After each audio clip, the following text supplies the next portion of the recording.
پیارے بچوں، آج کی کہانی کا نام ہے شیر کی مونچھ کا بال۔ ایک دفعہ کا ذکر ہے کہ ایک چھوٹا روشن شہر تھا جس میں چڑیا گھر اور مصروف بازار تھا۔ اس شہر میں ایک محنتی شوہر رہتا تھا جو سارا دن کام کرتا تھا، اور ایک پریشان بیوی تھی جو اپنے سارے غم دل میں رکھتی تھی۔ وہ ایک دوسرے سے محبت کرتے تھے مگر اکثر زور سے جھگڑتے تھے۔ بیوی شوہر سے تنگ آ گئی اور الگ ہونے کے بارے میں سوچنے لگی۔ ایک مہربان پڑوسی نے اسے ایک دانا بابا جی کے بارے میں بتایا جو خاص تعویذ کے ساتھ لوگوں کی مدد کرتے تھے۔ عورت بابا جی سے ملنے گئی۔ وہ گھٹنوں کے بل بیٹھ کر پوچھنے لگی کہ کیا آپ واقعی ایسے تعویذ بناتے ہیں جو شوہروں کو نرم کر دیں؟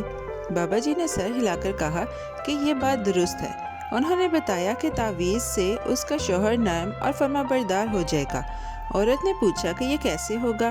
بابا جی مسکراتے ہوئے بتانے لگے کہ شوہر سننے والا بن جائے گا، جب کہا جائے تو بیٹھ جائے گا، چپ چاپ کھائے گا اور مہربان بھی ہو جائے گا۔ عورت پر امید ہوئی اور بابا جی سے جلدی تعویذ تیار کرنے کی درخواست کی۔ بابا جی نے مسکرا کر کہا کہ تعویذ بنانا مشکل نہیں مگر ایک شرط ہے۔ انہوں نے کہا کہ تعویذ کے لیے اسے شیر کی مونچھ کا ایک بال لانا ہوگا۔ عورت حیران ہوئی۔ اس نے پوچھا کیا یہ بغیر اس بال کے ممکن نہیں؟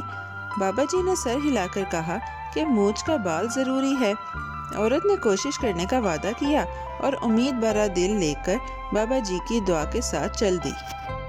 بہادر عورت ہر روز چڑیا گھر جاتی اور گوشت کا ٹکڑا ساتھ لے جاتی۔ وہ اسے ایک ڈنڈے پر باندھ کر پنجرے کے پاس شیر کو دیتی۔ شروع میں وہ دور کھڑی رہتی اور شیر ڈنڈے سے گوشت کھاتا۔ ہر روز وہ ایک ہی وقت پر آتی۔ اس نے آہستہ آہستہ ڈنڈا چھوٹا کیا۔ شیر اس کی آواز اور قدموں کا عادی ہو گیا۔ عورت نرم آواز میں بات کرتی اور صبر سے کھانا کھلاتی۔ جلد ہی اس میں ہمت آئی کہ وہ شیر کو ہاتھ سے کھلائے۔ کھلانے کے بعد وہ آہستگی سے اس کا سر سہلاتی۔ شیر کو کوئی اعتراض نہ ہوا۔ اس نے اس کی گردن اور پیٹھ بھی سہلائی۔ دن بہ دن شیر اس پر بھروسہ کرنے لگا۔ اس نے اسے قریب آنے دیا۔ ان کی عجیب دوستی بڑھ گئی۔ وہ کبھی کبھی بیٹھ کر اسے دیکھتی۔ چڑیا گھر ایک پرسکون جگہ بن گیا جہاں عورت اور شیر چھوٹے چھوٹے لمحات سانجھا کرتے۔ وقت گزرا اور ان کی دوستی گہری ہو گئی۔ وہ کبھی کبھی شیر کی پیٹھ پر بیٹھ کر اسے آہستگی سے چہل قدمی کرتی۔ ایک دن اس نے ایک مونچھ پکڑی اور ایک بال کھینچا۔ شیر کو تھوڑی چبھن محسوس ہوئی مگر وہ غصہ نہ ہوا۔ عورت نہیں جانتی تھی کہ بابا جی کو دائیں مونچھ کا بال چاہیے تھا یا بائیں، اس لیے اس نے دونوں طرف سے ایک ایک بال لے لیا۔ پھر اس نے دوسری عورتوں کے بارے میں سوچا جو ایسی مدد چاہ سکتی تھی۔ مہربانی سے اس نے سوچا کہ مزید مونچھ کے بال لے لے تاکہ دوسری عورتوں کو یہ مشکل کام نہ کرنا پڑے۔ اس نے آہستگی سے کئی مونچھ کے بال اکٹھے کیے اور ایک چھوٹی ڈبیا میں رکھ دیے۔ اب شیر اپنے پنجرے میں لمبی مونچھوں کے بغیر چلتا تھا۔ عورت وہ چھوٹی ڈبیا لے کر بابا جی کے پاس گئی۔ وہ فخر محسوس کر رہی تھی۔ وہ صبور اور بہادر تھی۔ چڑیا گھر اور شیر نے اسے وہ تحفہ دیا جو اسے دوسروں کی مدد کے لیے چاہیے تھا۔ بابا جی نے ڈبیا کھولی اور حیرت سے ہنسے۔ وہ مونچھ کے بال دیکھ کر عورت کی طرف دیکھنے لگے۔ انہوں نے گرم مسکراہٹ کے ساتھ کہا کہ یہی مونچھ کے بال خود تعویذ کی مانند ہیں۔ انہوں نے کہا کہ جادو کے لیے اضافی الفاظ یا کاغذ کی ضرورت نہیں۔ بابا جی نے سمجھایا کہ تھوڑا سا کھانا، توجہ اور محبت دیکھ کر اس نے جنگل کے بادشاہ کو رام کر دیا ہے۔ انہوں نے پوچھا کہ اس مہربان کام میں اسے کتنا وقت لگا؟ عورت نے جواب دیا کہ اسے روزانہ کی دیکھ بھال اور صبر میں صرف 2.5 مہینے لگے۔ بابا جی نرم آواز میں ہنسے اور کہنے لگے، سوچو، تم نے تھوڑی سی محبت اور خدمت سے ایک خطرناک جانور کو نرم بنا دیا۔ تمہارا شوہر انسان ہے جو تمہاری باتوں اور دل کو جانتا ہے۔ اگر تم اسی نرم طریقے کو اس کے ساتھ اپناؤ تو وہ مہربان اور تمہارے قریب ہو سکتا ہے۔ ان کے الفاظ نے عورت کو سوچنے پر مجبور کر دیا کہ سادہ کام لوگوں کو بدل سکتے ہیں۔ بابا جی نے جذبات کے بارے میں ایک نرم سبق دیا۔ انہوں نے کہا کہ انسانی تعلقات توجہ، محبت اور خدمت سے بنتے ہیں۔ جہاں یہ تینوں چیزیں نہیں ہوتی وہاں خاندان خوشحال نہیں رہتے۔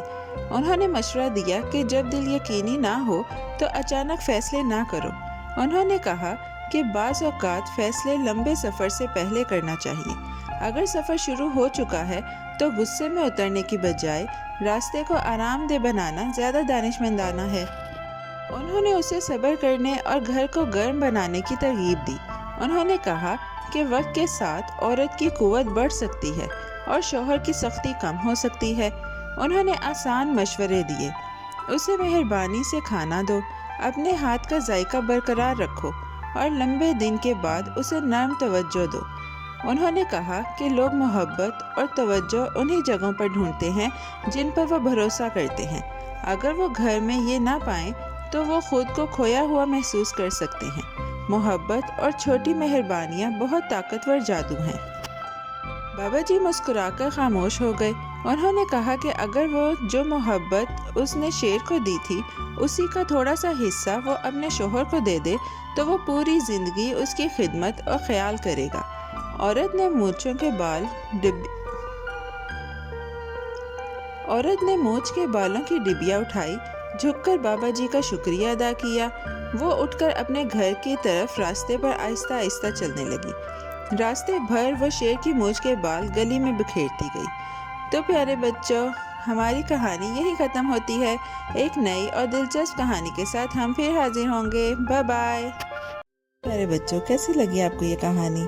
ایسی ہی مزیدار کہانیاں سننے کے لیے ہمارے چینل کو لائک، سبسکرائب اور شیئر کرنا مت بھولیے گا۔ Bye bye.